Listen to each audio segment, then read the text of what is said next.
Vamos a ver entonces. Ahí está. Muy bien. Bueno, supongo que ahí pueden ver ustedes mis apuntes, ¿correcto? ¿Se ve? Muy bien, gracias. Ok. Bueno, estamos estudiando, como ya he dicho, Apocalipsis capítulos 2 y 3, el mensaje de nuestro Señor Jesucristo a las 7 iglesias. Ya estamos adelantados en este estudio, si ustedes recordarán, pues hemos comenzado nosotros a estudiar el mensaje que a través del apóstol Juan, el Señor Jesús envía a las 7 iglesias. Ya dijimos en su debido momento que la isla de Patmos es el lugar de donde partieron todas esas enseñanzas, y aquí tenemos la vista una vez más de lo que llamamos la ruta postal de las cartas. Aquí se escribieron en Patmos y de ahí fueron enviadas primeramente a la ciudad de Éfeso, después a Esmirna, que estaba más al norte. Recuerden que esto en los tiempos en que se escribió Apocalipsis se llamaba la provincia de Asia. Hoy en día este es el país de Turquía.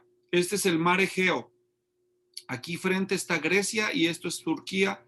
Entonces en aquel tiempo teníamos a Éfeso, Esmirna, Pérgamo aquí más al norte, después Tiatira, Sardis, y estamos actualmente estudiando el mensaje del Señor Jesús a la iglesia en Filadelfia, antes de llegar al último, que será el de la Odisea, pero eso será el tema del siguiente estudio. Por ahora vamos a terminar Filadelfia. Así que este es el tercer mensaje, la tercera parte del mensaje a la iglesia en Filadelfia, con base en Apocalipsis 3, versículos 10 al 13. De hecho, el mensaje está a partir del versículo 7 y termina el versículo 13. Así que vamos a leer todo el pasaje nuevamente para que nos sirva de contexto.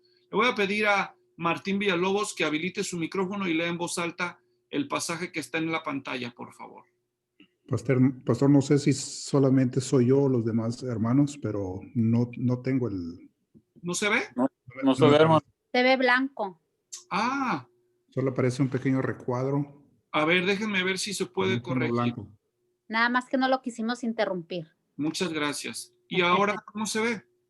Ahora sí se mira. Ah, sí se...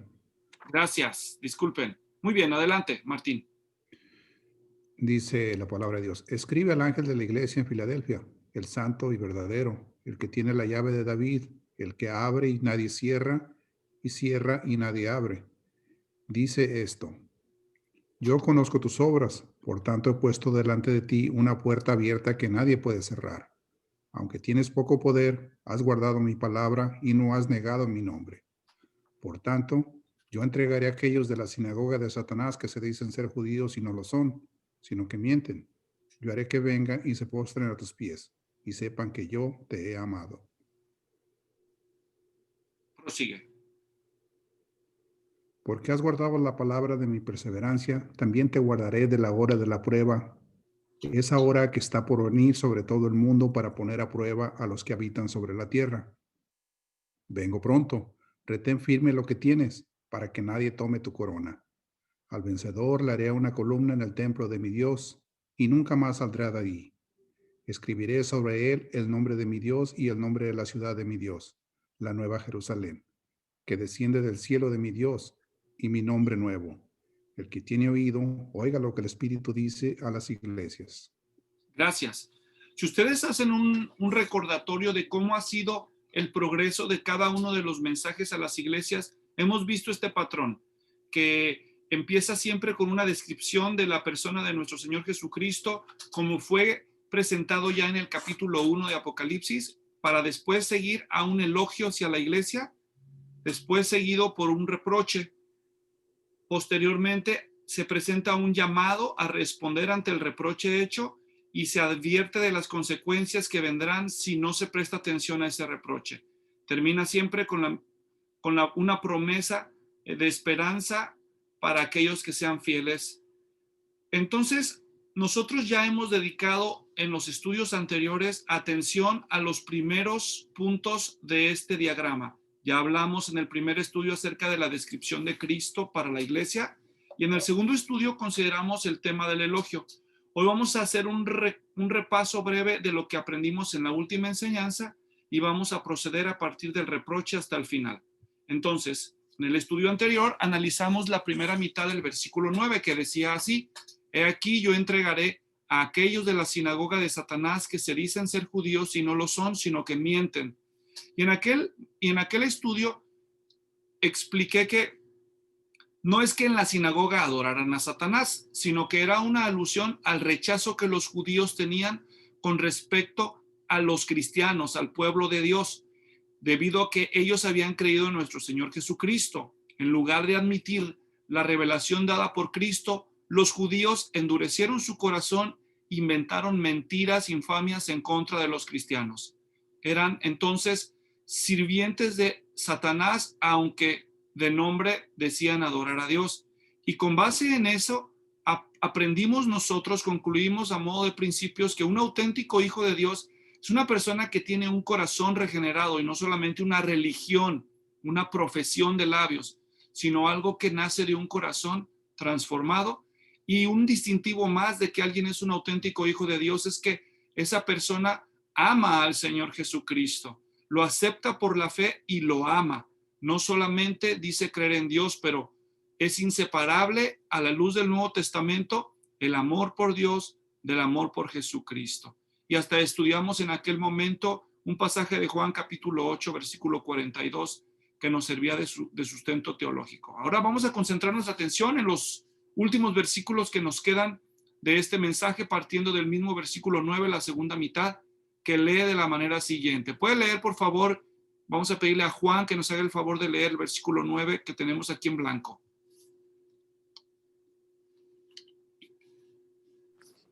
He aquí yo haré que vengan y se postren a tus pies y sepan que yo te he amado. Gracias. Empezamos observando aquí que el verbo que aparece yo haré está en tiempo futuro. ¿Observan eso? También el que dice, aquí en español la Biblia de las Américas dice se postren, pero el texto griego originalmente dice se postrarán. Se postrarán. Vamos al texto de la Biblia. Quiero ir para el versículo 9 y ver qué otras versiones de la Biblia dice se postren. Aquí dice en español se postren. Vamos a ver el texto griego para estar seguros. Aquí está proskunesusin, sí, está en tiempo futuro. La presencia de esta letra griega es indicativo del tiempo futuro en los verbos griegos. Entonces, alguna versión debe haberlo traducido en futuro. Vamos a ver. Aquí dice se postren, es la Biblia la que estoy leyendo. Aquí está la Biblia textual, se postrarán. Observan el tiempo futuro. Pastor, sí. se volvió a frixiar la computadora, no vemos lo que usted ve. Ah, gracias. Como dije, me disculpo, hubo una actualización de la aplicación para el sistema en la computadora que yo uso y parece que está dando algunos problemas, pero me dicen si ahora lo pueden ver conmigo, ¿ok? Voy a intentarlo de nuevo. ¿Lo ven? ¿Se ve la Biblia ahora? Sí. Sí, sí se mira. Sí. Muy bien. Estaba entonces explicando aquí un poco de análisis gramatical. Este es el verbo en el idioma griego que se traduce postrarse, que es el verbo proskuneo. Y en griego, cuando aparecen con la letra sigma aquí antes de la desinencia, es indicativo del tiempo futuro. Yo sé que muchos han de decir, ¿y por qué hace eso? ¿Está presumiendo de que sabe un poco? No, solamente lo hago porque yo sé que algunos que van a ver este video sí saben de estas cosas y estoy tratando de mostrarles o enseñarles cómo echar mano del texto griego. También los que no saben griego pueden comparar versiones solo para verificar que lo que estoy diciendo es verídico. Explico que el verbo postrar está en tiempo futuro, no solamente el verbo vendrán. Como la Biblia textual traduce con más exactitud gramatical, dice se postrarán. Ahí se puede ver, vamos a ver, aquí dice también Reina Valera, se postren, que está en un subjuntivo presente, pero el texto griego es claro que está en indicativo futuro. Entonces, ¿cómo traduce la Reina Valera actualizada? Aquí no veo.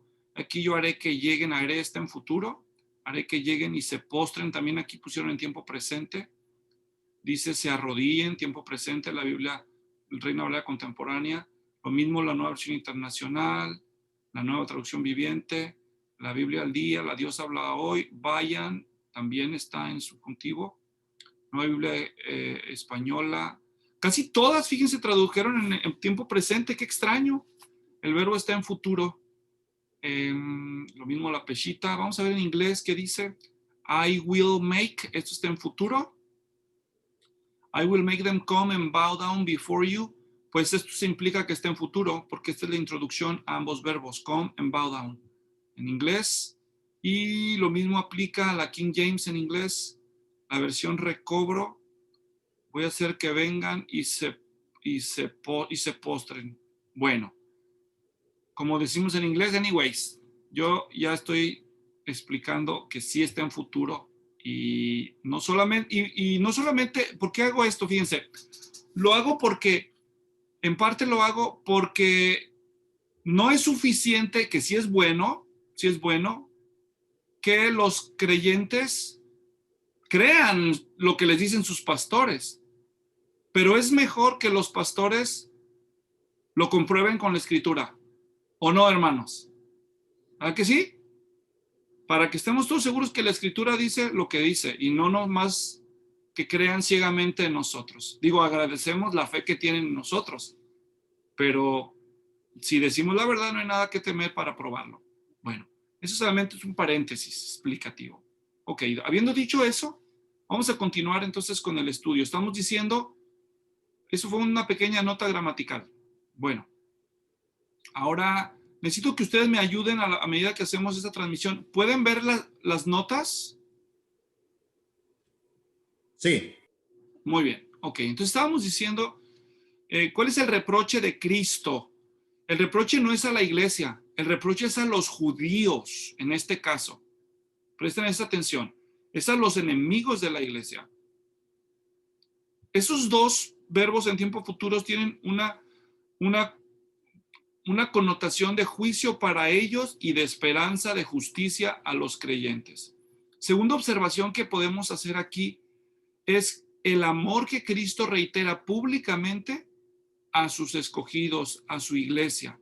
Observan cómo termina versículo 9 diciendo que Cristo no solo quiere que los creyentes sepan que Él los ama, Él también quiere que sus enemigos sepan que Él los ama, porque aquí los que deben de saber son los judíos incrédulos. ¿Observan eso, hermanos? ¿Pueden observar eso? Cristo hará que los enemigos de la iglesia se postren y también va a hacer que sepan que Cristo los ama. ¿Me doy a entender? ¿No es eso un motivo para sentirnos orgullosos de nuestro Señor? Que el amor de Cristo no solamente es un amor patente hacia nosotros, sino que también es un amor público, ¿verdad? ¿Qué prefieren, esposas? ¿Que sus maridos las amen o que las amen aún en público? Que les demuestren su cariño, ¿verdad?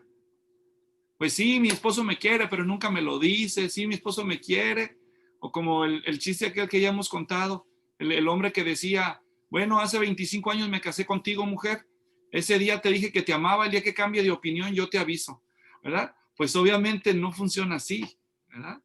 Nos gusta saber que se nos ama y nos gusta oír que se nos ama y nos gusta que nos digan que nos aman delante de otras personas. Y Cristo es orgulloso de decir que ama a su iglesia y quiere que lo oigan muy bien los enemigos de la iglesia, ¿verdad? Entonces, esto que nos sirva de lección. No sé cuándo fue la última vez que tú le dijiste a tu hijo, a tu hija, a tu esposa, a tu padre, a tu madre, que el cariño que le tienes se lo expresaste delante de otras personas. Es algo muy, pues algo cristiano. Seguir el ejemplo de Cristo simplemente. ¿Ok? Bueno, vamos a seguir entonces revisando el siguiente versículo. Creo que todavía tengo un apunte con respecto a este versículo 9. Quizás esté el Señor implicando el día del juicio final, en que el Señor llamará cuentas a los malhechores y sus víctimas serán testigos de sus hechos, así como de su condena. Isaías 60:14. Vamos a leer ese versículo. ¿Se ve la Biblia en sus pantallas? Pregunto. Sí. Porque estamos haciendo pruebas con una actualización que hubo. Ok. Versículo 14, por favor, vamos a pedirle ahí a alguien de ustedes que nos haga el favor. Vendrán a ti humillados los hijos de los que te afligieron. Se postrarán a las plantas de tus pies todos los que te despreciaban y te llamarán ciudad del Señor, Sión del Santo de Israel. Este es un pasaje paralelo donde se anuncia proféticamente los tiempos del fin en los que el Señor va a vindicar al pueblo de Israel ante sus enemigos, asegurándose de que vengan y se postren y se den cuenta del amor y el afecto que el Señor tiene por ellos. Bueno, como podemos ver, hay un paralelo directo entre eso y el mensaje de Cristo a la iglesia en Filadelfia, la iglesia fiel. Bien, vamos a continuar ahora con el siguiente punto de nuestro bosquejo. Como ustedes pueden ver, ya hemos visto la descripción de Cristo, el elogio, este fue el reproche a sus enemigos. Ahora vamos a seguir con el siguiente punto, lo cual nos va a hacer saltar del 9 al 11, porque el versículo 10 nos va a quedar acá al final, siguiendo este modelo, nada más para seguir la secuencia de la lógica de ese diagrama. Versículo 11, vamos a verlo ahora aquí al lado izquierdo de nuestros apuntes. Dice Cristo en el versículo 11, vengo pronto, retén firme lo que tienes para que nadie tome tu corona. Vamos a verlo en la Biblia, solo para dejar claro que no estemos omitiendo ninguna frase importante. Versículo 11 dice, es corto, vengo pronto, retén firme lo que tienes para que nadie tome tu corona. Veamos entonces las tres frases y sus implicaciones. En primer lugar, dice Cristo ahí, vengo pronto, y no está hablando aquí de la segunda venida, de la venida final, de la parusía, como llamamos en griego, de la venida escatológica última, sino estamos hablando de un juicio, de una visita para una auditoría espiritual. Esa es una aclaración. Segundo, le dice a la iglesia, retén firme lo que tienes. Esto es una exhortación a que sigan haciendo lo que ya están haciendo de manera correcta. En otra frase, sigan obedeciendo. Sigan siendo valientes en el testimonio de Cristo, no se avergüencen, no sean idólatras, no consientan con el emperador que demanda adoración, todo lo que ustedes ya conocen del contexto que estaba sucediendo ahí. Y para nosotros significa lo que eso pueda implicar en cada uno de nuestros propios contextos. Ser cristianos que no se avergüenzan de Cristo donde quiera que pongamos nuestros pies, a la luz de que Cristo pues nos observa. Y después se le dice a la iglesia para que nadie tome su corona, y de la corona que estamos hablando, la Estéfanos era ese premio, esa guirnalda que se le ponía, esa diadema que se le ponía a los vencedores en las contiendas deportivas o bélicas en Roma. En los tiempos de Juan, cuando alguien ganaba una competencia o un general ganaba una guerra, le hacían una especie de corona con formas de hojas y se la ponían alrededor de la cabeza, normalmente hecha de oro, de hojas de palma. Y esto ya había sido mencionado en Apocalipsis 2:10 cuando Cristo le dio el mensaje. Vamos para allá, miren. Apocalipsis 2:10, mensaje a Esmirna. Ya se les había dicho también a ellos que el Señor les daría la corona de la vida. La corona de la vida. ¿Dónde está? Vamos a ver. Aquí está. La Stephanon Tezoin. La Estefanía. Por cierto, el nombre de Estefanía viene de eso. Significa corona. Corona de victoria. ¿Ok? Ahí por si necesitan un nombre. Si quieren tener otra hija, pues ya saben, ahí consideren ese nombre. Ok.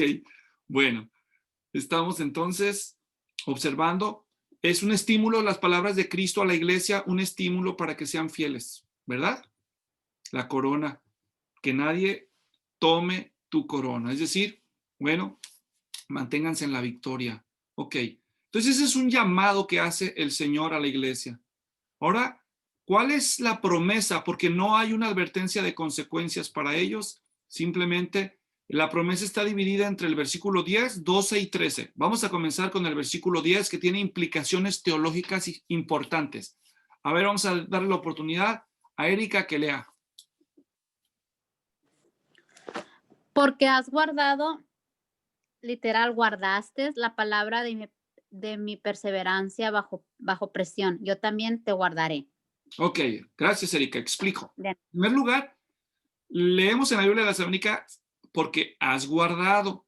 Gramaticalmente hablando, eso es un tiempo perfecto. Pretérito perfecto simple en español. Pero en griego es un tiempo auristo. Es decir, se debe de traducir no como has guardado, sino como que guardaste. Si decimos has guardado, hay una implicación de que has guardado a lo largo del tiempo, pero el verbo guardaste es que se guardó una vez específicamente hablando. Esa es la diferencia. Ya había yo explicado acerca de esas implicaciones gramaticales. ¿Recuerdan eso, hermanos? ¿Se acuerdan que expliqué de eso? Bueno, a lo mejor no estaban ese día que lo expliqué. Hay una implicación importante, miren. No es lo mismo decir guardaste que decir has guardado. ¿Captan? El cerebro como que capta la diferencia, ¿no es cierto? Cuando yo digo has guardado, mi cerebro interpreta que hay un lapso de tiempo progresivo, amplio, en el guardar. ¿Me doy a entender? Pero cuando digo guardaste, el cerebro interpreta claramente que es una ocasión específica. El texto griego dice guardaste, aunque la versión en español lee has guardado. ¿Me doy a entender? Alguien dirá, ay, pastor, no se azote, pues es lo mismo. Bueno, no ¿Sí lo es lo explicó? mismo, Sí lo explicó la otra vez, sí me acuerdo. ¿verdad? Yo ya lo había explicado, sí. Entonces, sí es muy parecido, pero tiene implicaciones y no creemos que las palabras deben de ser, no se debe de asumir que las palabras están escogidas por el autor bíblico por accidente. Debemos entender que fueron escogidas intencionalmente. ¿Me doy a entender? Así como nosotros tratamos de expresar nuestras ideas importantes con precisión, creemos que Dios con mucha más precisión lo ha hecho. ¿Me doy a entender, hermanos?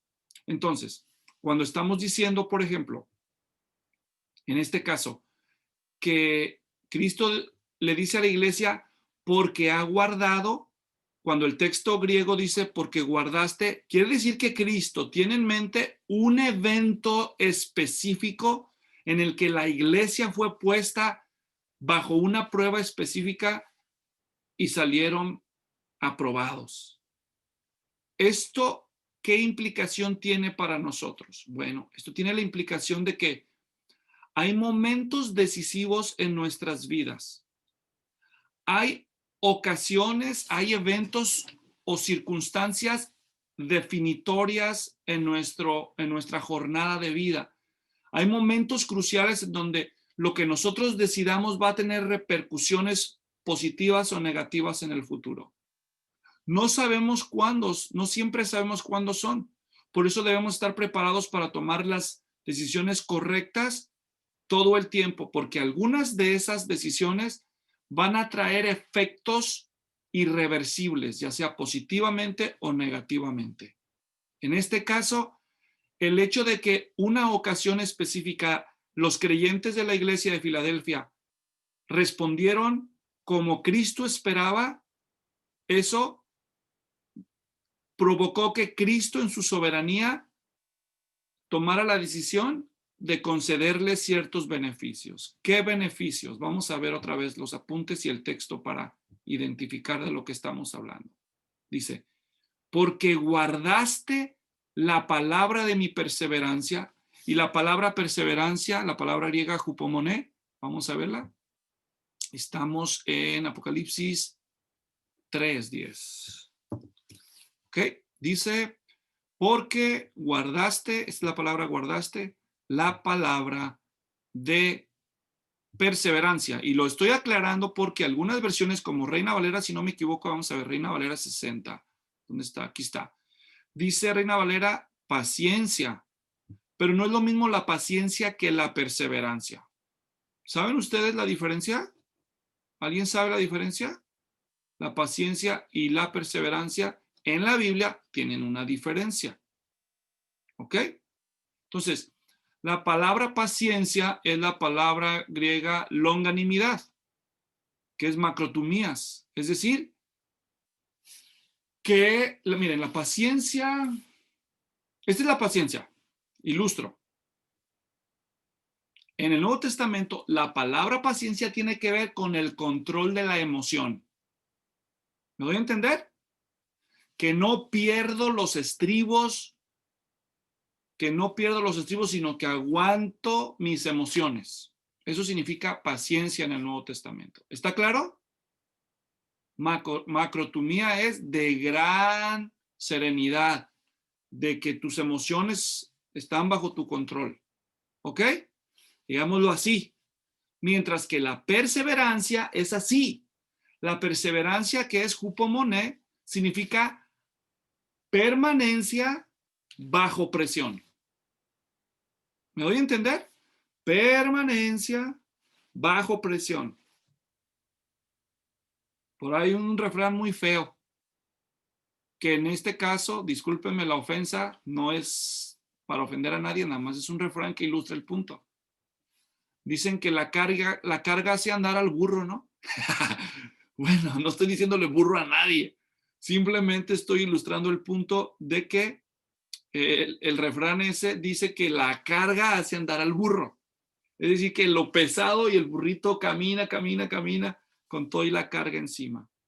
Bueno, el burrito entonces en este caso es el cristiano, que persevera. Es decir, a pesar de las circunstancias difíciles, de las pruebas, de las agresiones, de las persecuciones, de las amenazas, el cristiano a lo largo del tiempo permanece. Eso es perseverancia. Mientras que paciencia es que en los momentos específicos, cuando te sacan de tus casillas, te sabes contener. Eso es paciencia. ¿Quedó clara la diferencia? Bueno, aquí lo que Cristo está recalcando es el aguante de los creyentes de Filadelfia a pesar de los problemas y de las pruebas y de las persecuciones. ¿Ok? ¿Está claro? Es bueno ser pacientes, pero puede ser paciente un día, pero no perseverar. ¿Me explico? Aquí el énfasis está en la perseverancia a lo largo del tiempo. ¿Tienes una pregunta, Rafael? ¿O comentario? Comentario, me recuerdo una vez que estaba en la máquina de correr y es algo así que cuando está arriba de la máquina, eso no puede parar, porque ¿qué sucede? Que si corre y casi no puede estar viendo para abajo, sino tiene que estar la mirada enfrente y siente una presión al principio como que quiere uno bajarse, pero tarda un poquito de tiempo donde ya adentra en calor el cuerpo, donde ya empieza a sudar y agarra y fuerza. Y poner la mirada enfrente le ayuda mucho a uno en que el tiempo pasa y sigue perseverando. Y ahorita que lo menciona, me recordó de ese momento cuando es una presión, porque me imagino que la mayoría ha estado haciendo ejercicio, es la presión que tiene, pero la meta que uno tiene lo hace en continuar a pesar de lo que el cuerpo siente que quiere en un momento bajarse de ella, pero dice, no, ya me lo propuse y voy a seguir hasta el final. Pues usando la ilustración de Rafael para darle una aplicación completa desde la perspectiva de la palabra perseverancia en el Nuevo Testamento, sería como estar en la máquina, pero ponerte una mochila de piedras en la espalda. Ese es el punto. Es perseverar bajo peso, bajo presión. ¿Me entienden? No es lo mismo ser cristiano a lo largo del tiempo cuando tu negocio prospera, tienes muchas utilidades, tu esposa te quiere, tu suegra te venera, tus hijos te respetan, tu patrón te da vacaciones pagadas y todas las prestaciones. Pues qué bueno ser cristiano bajo esos términos, cuando nunca te enfermas. Pero cuando es todo lo contrario, entonces eso es otra cosa. ¿Me doy a entender? Eso es de lo que está hablando. Esa es la implicación de ese término. Muy bien. Bueno, entonces vamos a continuar observando el texto. Entonces, habiendo hecho esas aclaraciones, ya nada más para recalcar, decimos, cuando dice, porque has guardado, ya dijimos, es un evento específico, porque guardaste. Cuando dice la palabra de mi perseverancia, o sea que ellos fueron fieles a su profesión cristiana bajo presión a lo largo del tiempo, entonces el Señor les promete que Él también los va a guardar a ellos. Vemos una reciprocidad entre lo que tú hiciste por mí, yo lo voy a hacer por ti. Es algo más o menos la idea que está detrás de esto. Ahora, esto es solamente la primera mitad del versículo 10. Vamos por la siguiente mitad. Dice, y vamos a darle la oportunidad a uno de ustedes que lea, por favor. ¿Quién quiere? Lee, Celi. Amén. De la hora de la prueba, esa hora que está por venir sobre todo el mundo para poner a prueba a los que habitan sobre la tierra. Gracias. Entonces, miren el versículo completo para que no se sienta como fracturado.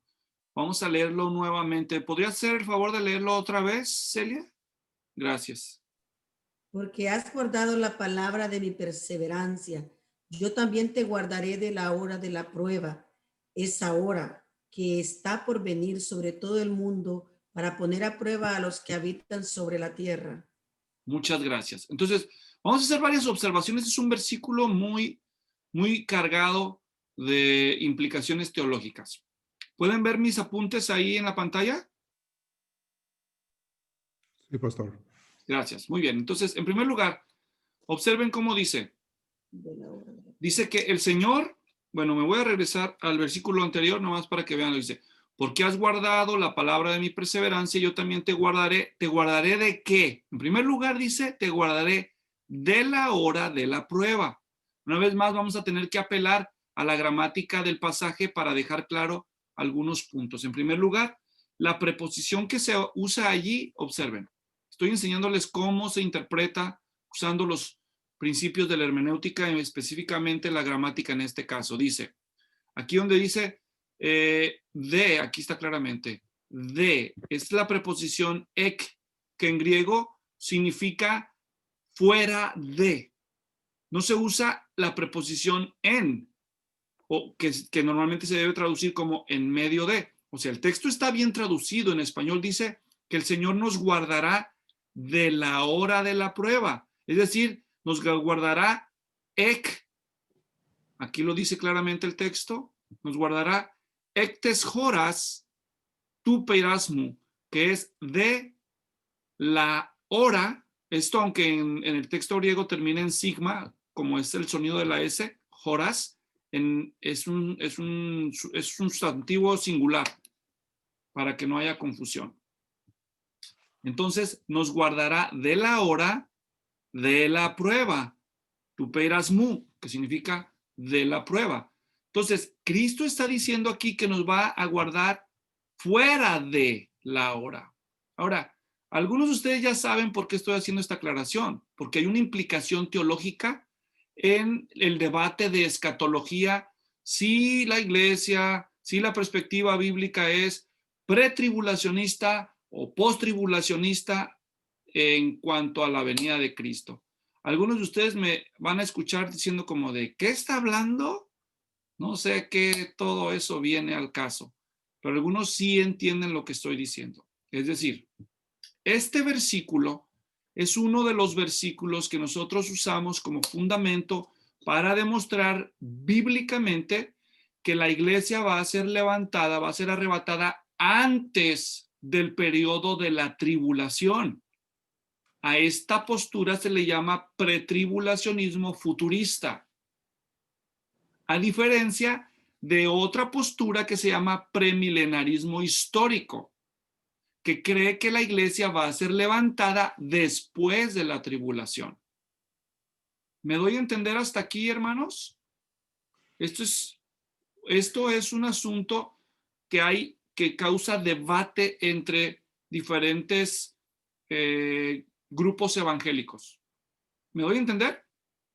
Es decir, hay personas que creen que la iglesia va a pasar por la tribulación. Hay iglesias que creen que la iglesia va a ser arrebatada antes de la tribulación y va a estar ya en el cielo durante el periodo de la tribulación. ¿Está claro hasta aquí? Muy bien. Nosotros somos de la convicción de que la iglesia no va a pasar por la tribulación, sino que va a ser arrebatada antes de la tribulación. Y uno de los versículos que nos sirven para fundamentar esta postura es este de Apocalipsis 3:10. ¿Estoy siendo claro?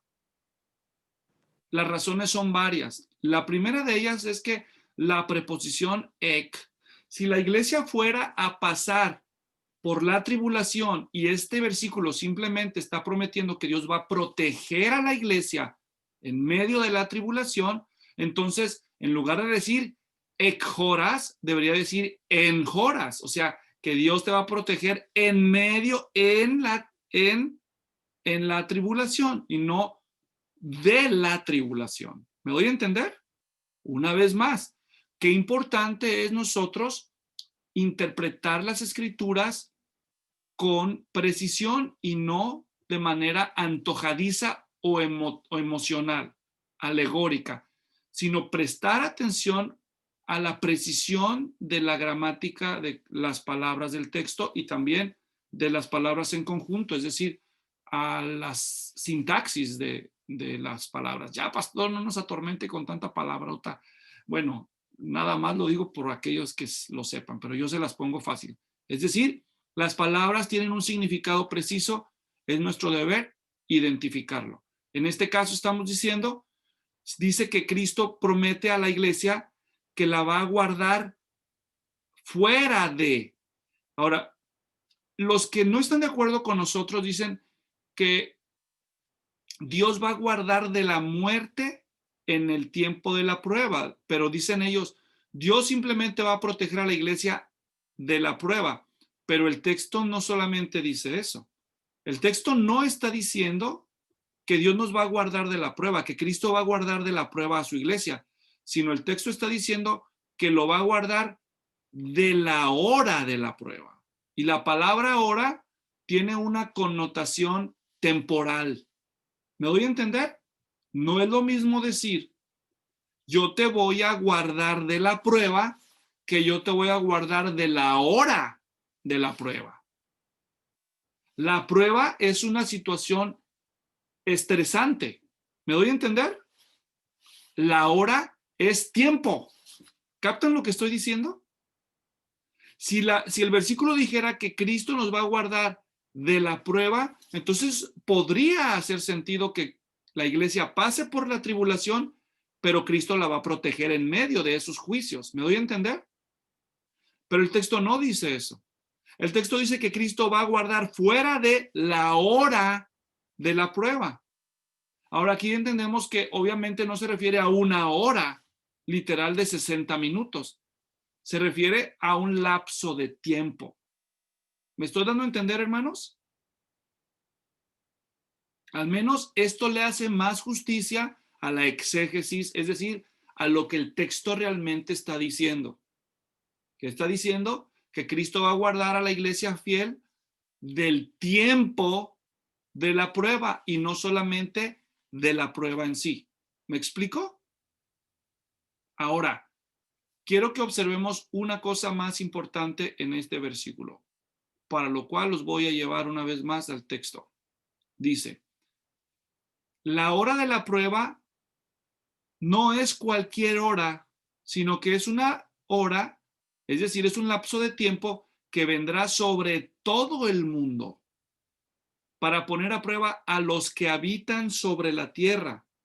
Entonces, veamos estas dos frases por separado. La primera es la hora de la prueba que vendrá sobre todo el mundo. Sobre todo el mundo. Cristo nos librará de la hora y no solo de la prueba, como ya acabo de decir. Solamente para recordar de qué hora de la prueba. ¿Cuál es la hora de la prueba que la Biblia advierte ha de venir sobre todo el mundo? Mateo 24:14 nos sirve para tenerlo claro. Vamos allá. Mateo 24:14. Vamos a ver. Miren, dice, y este evangelio del reino se predicará en todo el mundo como testimonio a todas las naciones, y entonces vendrá el fin. ¿El fin de qué? Aquí está muy claro. Al principio de este sermón, le preguntan al Señor Jesucristo. Estamos aquí en Mateo 24 y se llama las señales del fin de los tiempos. Le preguntan sus discípulos, ¿cuándo será la señal de tu venida y la consumación de este siglo? Y Cristo empieza a explicar las señales del fin. Las señales del fin incluyen tribulación, persecución. Dice, el que persevera hasta el fin será salvo. Entonces, este tiempo de prueba del que estamos hablando, esa hora de la prueba no es cualquier hora. Es la hora en donde la ira de Dios será derramada sobre el mundo entero. De ese tiempo estamos hablando. Ahí mismo en el versículo 21 y 22, regresando a nuestros apuntes, leo en Mateo 24 todavía, 21 y 22 dice, porque habrá entonces una gran tribulación, tal como no ha acontecido desde el principio del mundo hasta ahora, ni acontecerá jamás. Y si aquellos días no fueran acortados, nadie se salvaría. Pero a causa de los escogidos, aquellos días serán acortados. Entonces, la hora de la prueba, interpretamos nosotros a la luz de estos pasajes paralelos, se refiere al periodo de la tribulación. ¿Me estoy dando a entender hasta aquí, creyentes? ¿Sí? Entonces, Cristo promete guardar de la hora de la prueba, léase del periodo de la tribulación, a la iglesia fiel. ¿Me estoy dando a entender? ¿Y por qué pensamos así? También lo pensamos por la última frase del versículo 10. Regresamos entonces a nuestras notas. En esa última frase, en Apocalipsis 3:10 dice que la hora de la prueba viene sobre todo el mundo. ¿Con qué propósito? Poner a prueba a los que habitan sobre la tierra. Entonces, esta prueba de la que nos está hablando aquí Cristo en el versículo 10 es una prueba diseñada no para la iglesia, sino una prueba diseñada para los que habitan sobre la tierra. Es decir, una prueba para el mundo. Una prueba que no es para la iglesia. Entonces, ya hemos dicho anteriormente, el periodo de la tribulación no es un periodo de juicio contra la iglesia. Es un periodo de es un periodo de juicio donde Dios va a derramar su ira contra los enemigos de Cristo y de su iglesia. ¿Hasta aquí me estoy dando a entender, hermanos? ¿Hay alguna pregunta en este punto? ¿No? ¿Está claro? Vamos a ver rápidamente algunos versículos que ratifican esta interpretación a la luz del contexto. Observemos, por ejemplo, volviendo a la Biblia, permítanme, comparto mi pantalla. Vamos a Apocalipsis capítulo 6, observen. Vamos para allá. Apocalipsis 6, versículo 10, dice. ¿Puede leer, por favor, Juan? Versículo 10. Clamaban a gran voz, ¿hasta cuándo, oh Señor santo y verdadero, esperarás para juzgar y vengar nuestra sangre de los que mueran en la tierra? ¿De qué está hablando ahí? Bueno, del tiempo de la tribulación donde estos santos murieron como mártires. Capítulo 8, versículo 13. No sé si Erika está ahí a la mano para que lea. Y si no, tú mismo. 8:13 de Apocalipsis. 13. ¿Mm? Entonces miré y oí volar un águila en medio del cielo, que decía a gran voz, ay, ay, ay de los que habitan en la tierra, a causa de los toques de trompeta que faltan, que los otros 3 ángeles están para tocar. Observan que el juicio es para los que están sobre la tierra. Son juicios, ¿verdad? Otro ejemplo, capítulo 11, en el pasaje de los 2 testigos, versículo 10. Vamos a pedirle a Martín que lea. Ahí está.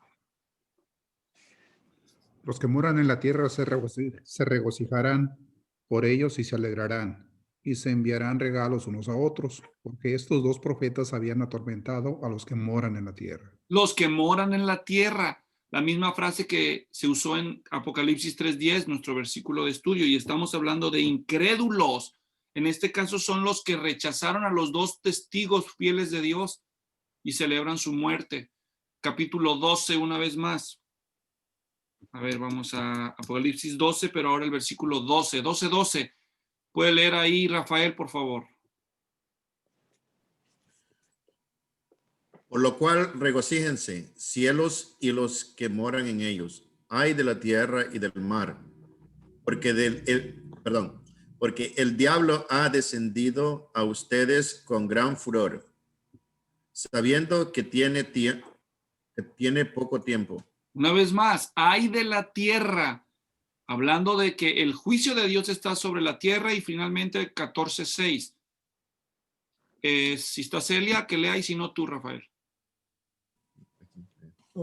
Después vi volar en medio del cielo a otro ángel que tenía un evangelio eterno para anunciar a los que moran en la tierra y a toda nación, tribu, lengua y pueblo. Gracias. Una vez más se menciona los que moran en la tierra. Entonces, si volvemos a nuestro pasaje, que fue el punto de partida, vemos que esta promesa de Cristo es guardar a la iglesia. Te guardaré de la hora de la prueba que va a venir sobre todo el mundo para poner a prueba a los que habitan sobre la tierra.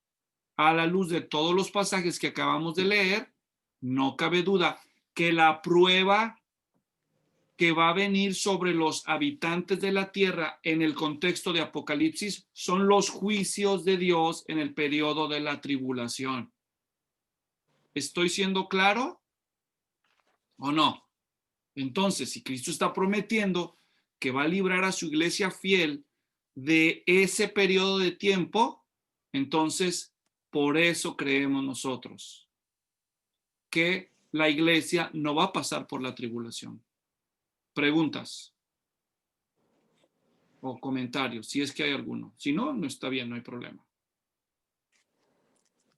Bueno, pues entonces seguimos porque todavía nos quedan 2 versículos que analizar, pero lo vamos a hacer de una manera más rápida. Para lo cual nos movemos al versículo 12, donde continuamos viendo la promesa de Cristo a la iglesia fiel. Martín, por favor. Al vencedor le haré una columna en el templo. ¿Sí le puedo bajar un poquito? Por favor. Sí, ¿cómo no? A ver, ¿dónde estoy? A ver, te llevo a la Biblia, a ver si se ve mejor. Ahí estaba bien, ¿no? Al vencedor le haré una columna en el templo de mi Dios, y nunca más saldrá de ahí.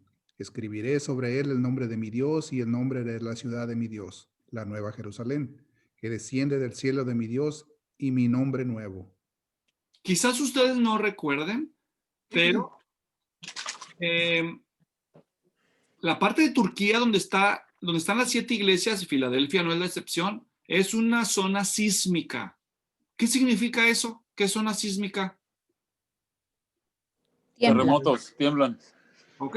De hecho, vimos ya que algunas de las ciudades fueron destruidas por los terremotos. Eso es lo que acabó con ellas. ¿Me doy a entender? Así que no era nada extraño para los lectores oír que los grandes templos de granito de mármol que construyeron los griegos no soportaron la fuerza de la tierra y sucumbieron en los sismos, en los terremotos. ¿Me doy a entender? Ahora vemos aquí una promesa que en su contexto hace mucho sentido, porque Jesucristo, nuestro Señor, está prometiendo a la iglesia, primero, que la iglesia va a ser una columna en el templo, y aquí el templo del que estamos hablando es el santuario de Dios. Recuerden que en la concepción judía, el santuario de Dios no es lo mismo que todo el templo. Explico, porque la palabra griega es muy explícita. El santuario se refiere a la parte interior del gran templo de Dios en Israel, del templo de Dios en Jerusalén. O sea, explicando, recuerden, trazamos una especie de rectángulo aquí, imaginario, viéndolo desde el cielo hacia abajo. Este rectángulo representa la muralla alrededor del templo de Israel. Adentro de este muro hay un patio, todo lo de adentro es patio, y en el centro del patio hay una construcción, un edificio alto, muy alto, 20 metros, ¿entienden? Un edificio alto en el centro rodeado por patios y alrededor de los patios un muro. ¿Me doy a entender? Ese edificio construido, divídanlo, ese edificio alto y largo, lo dividimos en 3 partes iguales. Hagan de cuenta 3 rectángulos, 1, 2, 3 cuadritos, pero hacia arriba es un edificio grandote, de 20 metros de largo, 8 metros de alto, ¿me entienden? 8 metros de ancho más o menos. Entonces este edificio, este gran salón, ¿ok? Dividido en 3 porciones, 2 porciones se llaman el lugar santo y la tercera parte que sobra es el lugar santísimo. ¿Me doy a entender? Ok. La columna de la que está hablando aquí el Señor se refiere a una columna del lugar santísimo. ¿Ok? Es decir, del lugar más privilegiado dentro del santuario. De eso está hablando. Solamente explico todo esto para que haga más sentido la alta dignidad de la promesa que Cristo está haciendo aquí. Obviamente no es que Dios nos va a convertir en una columna de un templo así al estilo de las películas de Disney, donde el palacio de la bestia, todos los objetos que hay ahí son encantados, seres humanos bajo encantamiento. No está hablando de eso, ¿verdad? Está hablando en sentido figurado de la importancia del alto privilegio que va a gozar en la presencia de Dios el creyente fiel. Dice, nunca más saldrá de allí. De hecho, ya dijimos, el candelabro puede ser removido, como dice Carballos en su comentario. Recuerden que a la iglesia en Éfeso el Señor les advierte que si no se arrepienten, su candelabro sería removido. ¿Y el candelabro dónde estaba? En el lugar santo. ¿Me explico? El candelabro iluminaba adentro del santuario. El sumo sacerdote tomaba el candelabro para entrar al lugar santísimo para ver lo que estaba sucediendo ahí. Ahí estaba el candelabro, el lugar más santo del santuario. Podría ser removido, pero la columna, ¿cómo la remueves? No la remueves, ¿me entienden? Garantizada la iglesia tiene su lugar en la presencia eterna de Dios. Seguimos viendo la promesa de Cristo en el versículo 12. También dijo, nunca más saldré de ahí. Ya dijimos, el santuario es el lugar de más adentro. Y recordemos que los edificios de Filadelfia, a pesar de sus grandes columnas de granito, tambalearon y cayeron en los pasados terremotos. La iglesia fiel, cual gloriosa columna, jamás sería derribada en el eterno templo de Dios. Y la segunda parte del versículo dice, y escribiré el nombre de mi Dios y el nombre de la ciudad de mi Dios, la nueva Jerusalén que desciende del cielo de mi Dios. Esa es la primera mención que ahorita yo recuerdo que se hace en el libro de Apocalipsis. Acuérdense, estamos en Apocalipsis 3, versículo 12. Es la primera mención de la ciudad de Dios, la nueva Jerusalén. Y esto lleva al lector, anticipa al lector lo que va a estar por venir en los capítulos 21 y 22. Obviamente no tenemos el tiempo ahorita para leer esos 2 capítulos, pero es una visión gloriosa del futuro prometedor que Dios tiene deparado para todos los creyentes, para todos los fieles. ¿Hasta aquí estamos siendo claros? ¿Sí? Es parte de la promesa del Señor. Y finalmente, el último versículo del estudio de hoy, el 13, que repite la misma promesa y la misma exhortación a todas las iglesias, a las 7. ¿Y cuál es esa? Ya recuerdan ustedes, dice el texto, el que tiene oídos, oiga lo que el Espíritu dice a las iglesias. Entonces recuerden, recalcamos aquí, oídos y oír, espíritu, iglesias en plural. Y esto nos dice, en primer lugar, que Es un recordatorio del Espíritu. Como la Trinidad, observen, fíjense bien, se nos menciona a Dios en el mensaje a la carta, el mensaje nos lo da Cristo y el mensaje cierra lo que el Espíritu dice a las iglesias. La Trinidad íntimamente comprometida en la exhortación y la esperanza a la iglesia y a las iglesias locales, a los creyentes. La segunda observación que hacemos a la luz de este versículo es no solamente el Espíritu, sino también oír, oiga. Este no solo tiene la implicación de te entra al alma por los oídos, sino tiene una implicación de obediencia. ¿Me doy a entender? Oír implica obedecer, no nada más oír, sí, ya me doy por apercibido, ya capté la onda sonora que rebotó en el tímpano, dio en el martillo y se me metió por el nervio hasta el cerebro. No está hablando de ese oír nada más, está hablando de hacer caso, de poner atención y hacer lo que implica lo que se nos acaba de decir. Es decir, mantenernos fieles en la práctica, de no avergonzarnos de Cristo aunque seamos puestos a prueba públicamente, aunque haya riesgos. Y la última observación del versículo, dije la primera del Espíritu, bueno, oír el Espíritu, y luego dice iglesias, singular o plural. Bueno, plural. La despedida indica que los principios de este mensaje son para todas las iglesias, para todos los creyentes, no solo para los de Filadelfia. Por algo dice lo que el Espíritu dice a las, plural, iglesias, ¿verdad? A las iglesias. Podemos ver ahí, no solo en español, dice tais, eclesiais, ambas en tiempo futuro. Perdón, futuro y no más en tiempo. Estoy hablando de un sustantivo, esos no tienen tiempo. Estoy hablando del número, singular o plural, y aquí vemos tanto el artículo, ¿dónde está? Para los que quieren ver el análisis. El artículo tais, que está en acusativo, dice claramente plural, ¿verdad? Y eclesiais, lo mismo, está en número plural. O sea que, ¿qué estamos hablando? Este es un mensaje para todos nosotros, no solo para los cristianos o para la iglesia que estaba en Filadelfia.